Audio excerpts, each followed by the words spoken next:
오늘 하나님의 말씀은 구약성경 549페이지 열왕기상 19장 1절로 21절까지 말씀입니다.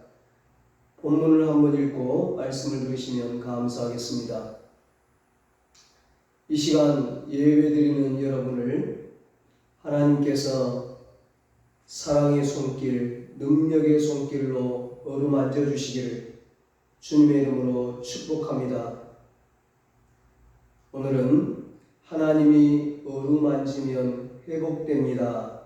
이런 제목으로 함께 은혜를 나누겠습니다. 오늘 본문은 선지자 엘리야에 대한 이야기입니다. 당시 북쪽 이스라엘 아합 왕이 이방 나라 시돈 왕의 딸인 이세벨과 정략적인 결혼을 합니다. 그런데 이 이세벨이 바알과 아세라 우상신을 가지고 와서 이스라엘 온 나라를 바알과 아세라를 섬기는 나라로 만들어버립니다. 바로 그 일 때문에 이스라엘에 3년 6개월 동안 비가 오지 않았고 엘리야 선지자가 우상 숭배에 맞서 싸우게 됩니다. 어떤 신이 참신인가를 밝혀내기 위해 혼자서 바알과 아세라 선지자 850명과 갈멜산에서 신앙의 대결을 벌이게 된 것입니다. 엘리야가 간절히 기도하여 불로 응답을 받고 하나님의 능력으로 바알과 아세라 선지자들을 처단하게 됩니다. 이때 왕비 이세벨이 이 엘리야를 죽이겠다고 협박하자 엘리야가 남쪽 끝에 있는 부엘세바 광야 호렙산까지 도망을 갑니다. 갑자기 문제를 만나 극심한 공경의 늪에 빠진 엘리야는 자신에게 찾아온 영적인 침체를 견딜 수 없었습니다. 신앙을 위해 목숨 걸고 싸우다가 큰 문제를 만난 것입니다. 하나님의 일을 하다가 어려운 상황에 빠진 것입니다. 그래서 하나님 앞에 그럽니다. 여호와여 넉넉하오니 지금 내 생명을 거두시옵소서. 우리는 위대한 불의 사자 엘리야를 통해서 인간의 모습을 보게 됩니다. 위대한 선지자도 이럴 때가 있구나. 위대한 선지자도 우리와 성정이 같은 사람이었구나. 그러니 우리같이 연약한 사람이 넘어지고 낙심이 되고 신앙에 회의가 오는 것은 어떻게 보면 당연할지 모릅니다. 여러분, 왜 이렇게 갑자기 천하의 엘리야 선지자가 심하게 낙심해 있습니까? 엘리야는 하나님의 말씀의 인도를 받아 믿음으로 바알과 아세라 선지자들과 싸워 이겼습니다. 말씀의 인도를 따라 기도하여 3년 6개월 동안의 가뭄을 해결했습니다. 그는 말씀의 사람이었고 기도의 사람이었고 위대한 믿음의 사람이었습니다.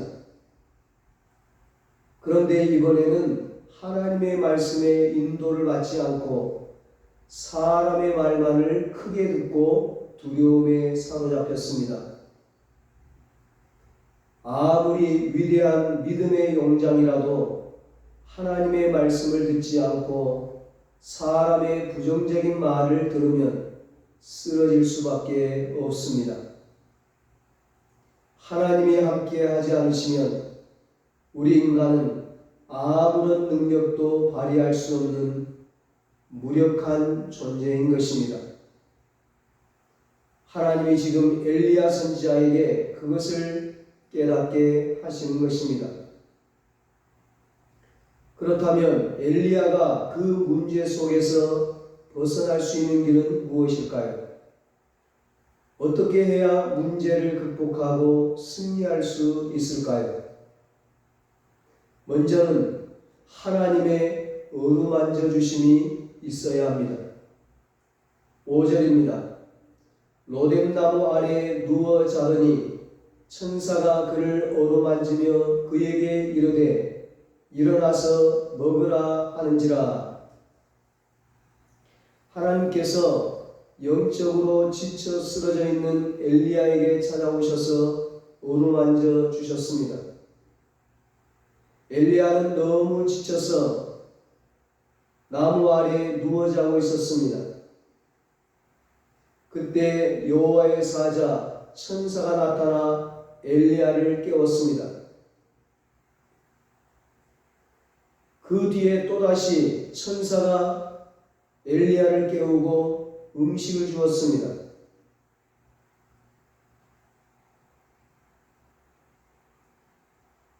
이 엘리야 머리맡에는 숯불에 구운 떡과 물 한 병이 있었습니다. 엘리야는 그것을 먹고 마신 뒤에 또다시 누웠습니다. 그러자 천사가 또 깨우고 또 음식을 주었습니다. 사랑하는 여러분, 여기 나오는 떡과 물은 무엇입니까? 그것은 주님이 주시는 영원한 영적인 음식, 영적인 음료를 말하는 것입니다. 마태복음 4장 4절에 예수님은 사람이 떡으로만 살 것이 아니요 하나님의 입으로 나오는 모든 말씀으로 살 것이라고 했습니다.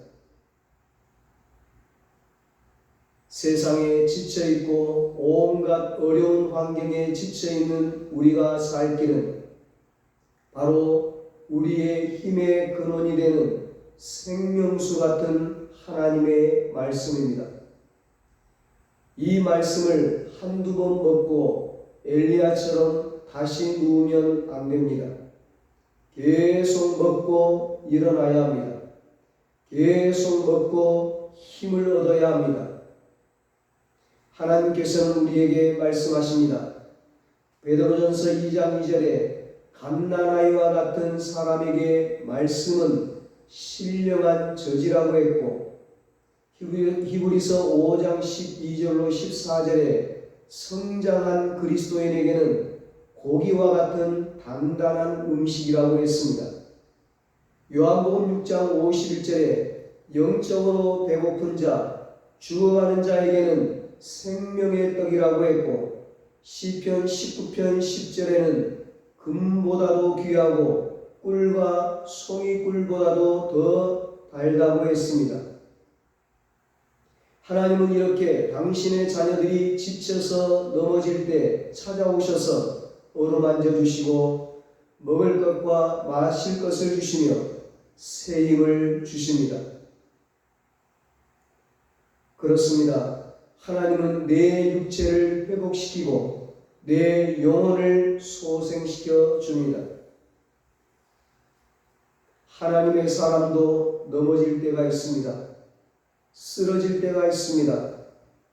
그러나 하나님의 사람이 아주 넘어지는 법은 없습니다. 녹다운되지 않습니다. 왜 그렇습니까? 하나님의 능력의 손이 우리를 붙들어 주시기 때문입니다.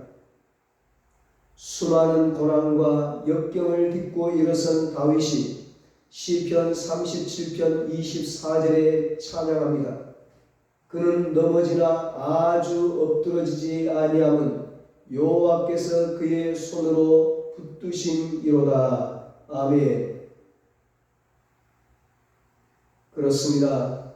우리도 넘어지지만 아주 넘어지지 않습니다. 영원히 넘어지지 않습니다.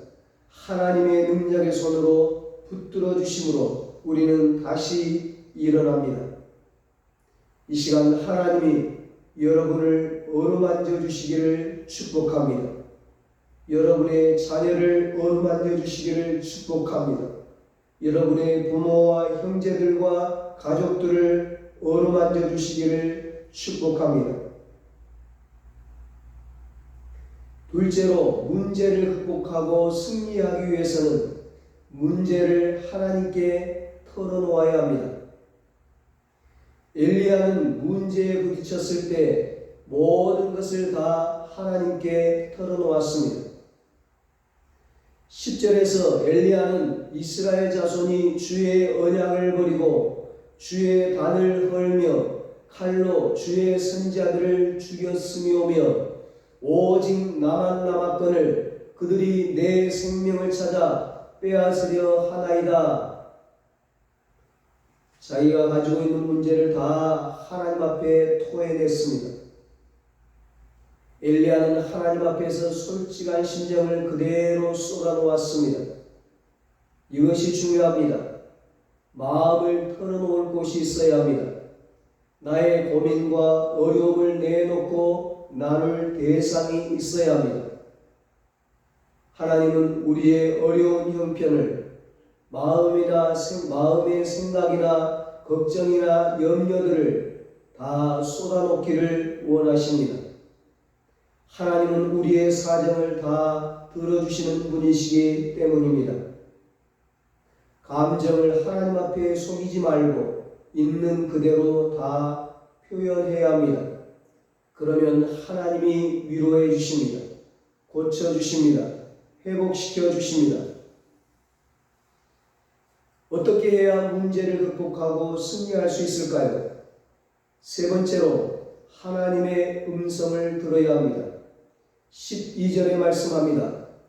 또 지진 후에 불이 있으나 불 가운데도 여호와께서 계시지 아니하더니 불 후에 세미한 소리가 있는지라. 아멘.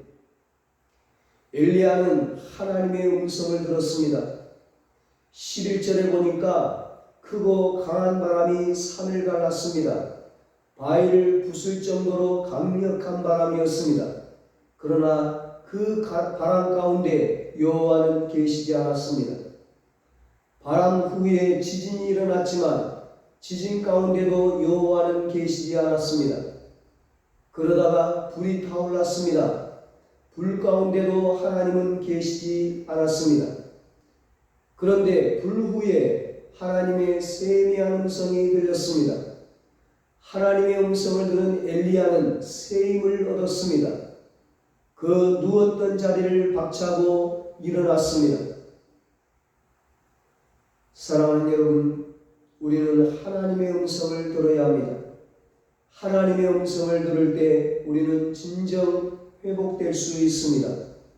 쓰러진 우리를 일으켜 주실 분은 하나님밖에 없습니다. 우리가 하나님의 음성을 들을 때 힘을 얻고 일어날 수 있는 것입니다. 어떻게 하나님의 음성을 들을 수 있습니까? 말씀을 통해 하나님의 음성을 들을 수 있습니다. 기도를 통해 하나님의 음성을 들을 수 있습니다. 예배를 통해 하나님의 음성을 들을 수 있습니다. 바람이 불고 지진이 일어나고 불이 타오르는 신비한 일들이 일어나는 것이 아닌 하나님의 은혜를 갈망하며 하나님의 도우심을 갈망하며 하나님과 나와 깊은 영적 교제가 있는 곳에서 하나님의 음성을 들을 수 있습니다. 하나님의 음성을 들으면 힘을 얻습니다. 능력을 얻습니다. 다시 일어날 수 있고 승리할 수가 있는 것입니다. 어떻게 해야 여러분 문제를 극복하고 승리할 수 있을까요? 마지막으로 사명을 발견함으로 문제를 극복하고 승리할 수 있습니다. 사명을 발견하면 문제는 기회가 됩니다. 엘리야는 지쳐 쓰러졌을 때 하나님이 어루만져 주심으로 새롭게 사명을 발견했습니다. 13절에 문제를 만나 낙심 가운데 빠져있는 엘리야에게 하나님이 찾아오셔서 말씀하십니다. 엘리야야, 내가 어찌하여 여기 있느냐? 하나님의 질문은 원래 너는 여기서 무엇을 하고 있느냐입니다. 이것은 무엇을 하고 있느냐고 묻는 것이 아니라 해서는 안 될 일을 하고 있을 때 그것을 지적하며 도전을 주는 말입니다. 하나님이 엘리야에게 하시는 말씀이 그것입니다. 엘리야야, 내가 어찌하여 여기 있느냐? 이곳은 지금 너가 있어야 할 곳이 아니지 않느냐? 너가 지금 이렇게 낙심하고 있어야 할 때가 아니지 않느냐?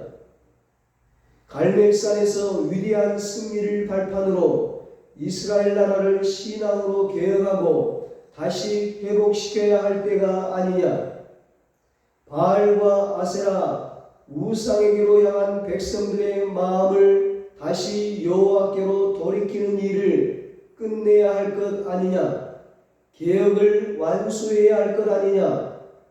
그런데 왜 이 사막에 와서 숨어 있는 것이냐? 내가 너를 보호하고 너로 하여금 큰 승리를 거두게 하였는데 너는 왜 그렇게도 낭망하고 무기력하게 주저앉아 있는 것이냐? 사명을 가진 사람들이 그 사명을 잊어버리고 현실에 안주하고 있을 때 주님이 말씀하십니다. 너가 여기서 뭘 하고 있느냐? 우리가 낙심하고 무기력한 모습으로 믿음을 잃어버리고 주저앉아 있을 때 하나님이 우리를 다시 일으키시는 것입니다. 내가 어찌하여 여기 있느냐? 하나님의 그 음성이 우리로 하여금 우리가 가야 할 길에서 얼마나 벗어났는지를 깨닫게 하고 제자리로 돌아오게 하는 것입니다. 하나님은 엘리야에게 왜 거기에 있는지를 물으셨습니다. 하나님께서 모르셔서 물은 것이 아니라 엘리야가 자신이 왜 거기 있는지 스스로 깨닫도록 하시기 위해서 물으신 것입니다. 엘리야야, 내가 어찌하여 여기 와 있느냐? 엘리야야, 내가 어찌하여 이 광야에 누워 있느냐? 예, 제가 하나님을 위하여 열심을 냈습니다. 그런데 이스라엘 자손이 주의 언약을 버리고 주의 단을 끊어버리고 칼로 주의 선지자들을 죽였습니다. 이제 저만 홀로 남았습니다. 그들이 저까지도 죽이려고 합니다. 그들의 손에 죽기 전에 하나님, 저를 죽여주세요. 저를 데려가 주세요. 이렇게 낙심해 있는 엘리야에게 하나님은 말씀하십니다.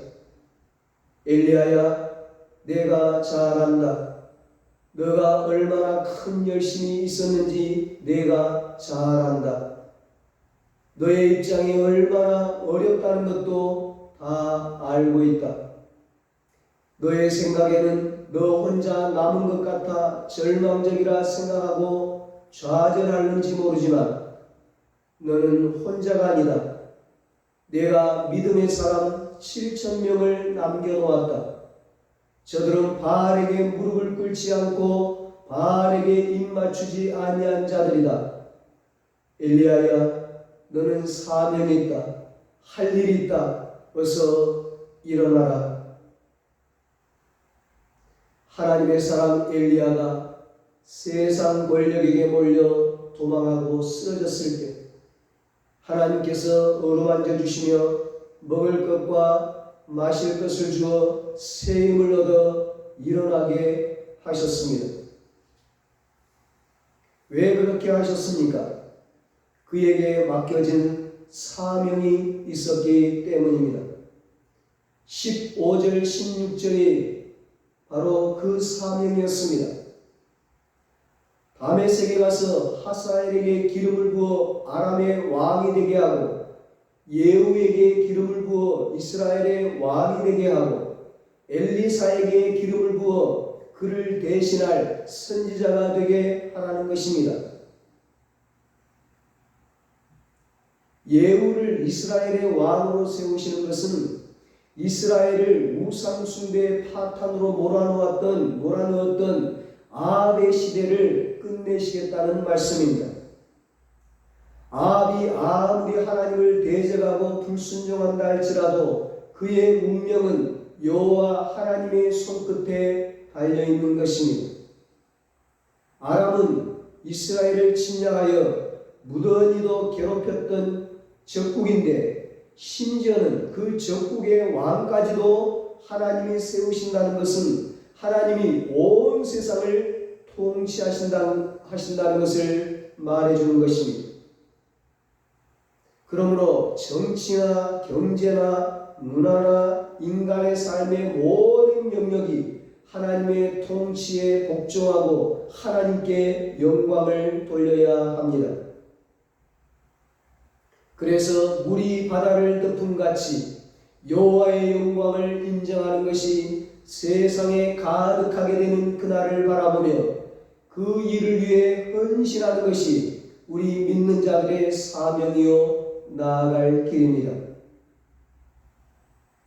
하나님께서는 그렇게 엘리야에게 새로운 사명을 주시면서 바알에게 무릎 꿇지 않은 동역자 7,000명을 남겨놓았다고 말씀하십니다. 모든 백성이 바알에게 무릎을 꿇었고 여호와의 선지자는 다 칼에 죽은 것 같았는데 바알에게 무릎을 꿇지 않은 7,000명의 의인들이 남아있다는 것은 얼마나 놀라운 일입니까? 모진 박해 속에서 말할 수 없는 고통을 당하는 것이 견디기 어려운 일이기는 하지만 하나님의 신실한 의인 7,000명으로 선택되었다는 것은 얼마나 영광스럽고 감사한 일입니까? 오늘 여러분이 바로 이 시대에 남은 자로 선택받은 7,000명의 의인입니다. 여러분에게는 사명이 있습니다. 여러분의 가족을 구원할 사명, 우리의 이웃을 구원할 사명, 우리의 민족을 구원할 사명, 주님의 몸된 교회를 건강하게 세워나갈 사명이 있습니다. 어렵고 힘든 시기에 우리가 신앙을 지키며 믿음으로 산다는 것이 얼마나 감사한 일인지요. 끝까지 남은 자의 축복을 누리시기를 바랍니다. 어떠한 상황에서도 믿음을 잃지 않고 하나님이 남기시는 의인 7,000명으로 살 수 있는 믿음과 은총이 여러분 모두에게 함께 하시기를 축복합니다. 그렇습니다, 여러분. 우리는 사명이 있습니다. 사명 때문에 일어나서 앞으로 나아가야 합니다. 사명이 없는 사람은 항상 세상적인 일로 먹고 마시고 취하고 쓰러지고 잠들지만 우리는 자는 잠도 일어나야 하는 것입니다. 이러면 안 된다. 내가 이러면 안 된다. 일어나야 한다. 그리고 앞으로 나아가야 한다. 이렇게 사명을 깨달아야 합니다. 성도는 하나님으로부터 받은 사명이 있습니다. 하나님이 우리를 부르셨습니다. 그래서 성도는 위대한 것입니다. 짐승처럼 먹고 마시고 자는 것이 전부가 아닙니다. 우리는 하나님으로부터 이 세상에 놀라운 사명을 가지고 이 땅에 보내어졌습니다. 사람은 사명을 감당해야 가치 있고 힘이 있고 능력이 있는 것입니다. 지각각 사명의 자리로 돌아가야 가정이 살고 교회가 살고 나라가 살 수 있는 것입니다. 사명이 있는 자는 결코 죽지 않습니다. 사명이 있는 자는 풀무불 속에서도 사자굴 속에서도 풍랑 속에서도 감옥 속에서도 3년 감옥 속에서도 살아남습니다.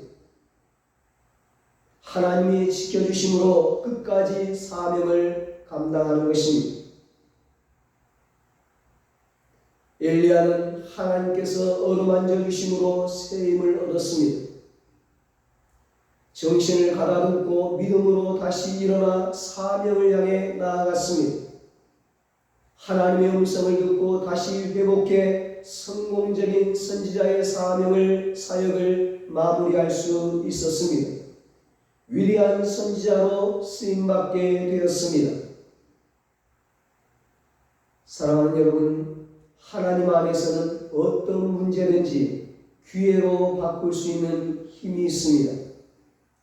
이런 믿음을 가질 때 절망과 실패는 사라지고 희망과 성공이 다가오는 것입니다. 이런 믿음을 가질 때 불안과 공포는 사라지고 평안과 기쁨이 찾아오게 되는 것입니다. 의심과 불안과 두려움에 절대로 마음을 내어주어서는 안 됩니다. 염려, 근심, 걱정, 낙심에 우리의 마음을 빼앗겨서는 안 됩니다.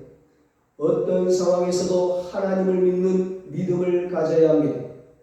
우리에게는 어떤 문제라도 기회로 바꿀 수 있는 능력을 주시는 하나님이 계십니다. 그 하나님이 우리와 함께 하십니다.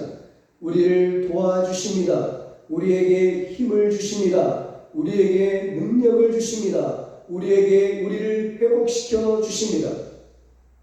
우리 모두 엘리야처럼 모든 문제를 하나님께 내어놓고 기도함으로 하나님의 어루만지심을 경험하고 하나님의 음성을 듣고 사명을 발견해서 하나님 안에서 모든 문제를 극복하고 회복하고 존귀하게 쓰임받게 되기를 예수님의 이름으로 축원합니다.